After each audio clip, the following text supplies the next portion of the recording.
शकता मंडळी, आज संपूर्ण ढगाळ वातावरण झालेलं आहे. हलका हलकासा पाऊस पडतोय. अहो तुम्ही दिसत नाही, थोडं खाली या. आणि इथे बघू शकता परीला वॅक्सिनेशन करून आणले, त्यामुळे तिला थोडासा ताप आलेला आहे.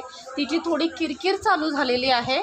ती मला अजिबात हलून द्यायला तयार नाही. म्हणून आज चहाचा जोमा जो आहे आहोंकडे होता, त्यांनी चहा बनवून आणलेला. ॲक्च्युली हा आमचा 3रा कप आहे ना सकाळपासून, आणि आहोंचा 5वा कप आहे हा. आणि बघू शकता मस्त मी गरमागरम भजे बनवलेले. थोडा वेळ परी झोपलेली तोपर्यंत मी भजे उरकवून घेतले, आणि नंतर चहाची वेळ आली तोपर्यंत परी उठली. मग ठीक आहे म्हटलं, आहो म्हणाले मी बनवणार, तो काही हरकत नाही. परी बघा थोडंसं ती डल झालेली आहे, थोडा ताप आहे, आणि मांडी देखील थोडंसं सू झालेले. मांडीला ते इंजेक्शन्स देतात ना, त्या कारणाने मग थोडंसं ठीक आहे. तरी पण नाही गो बाबू, म्हणजे नाही ना, आमची परी ठीक आहे, स्ट्रॉंग आहे, काय नाही.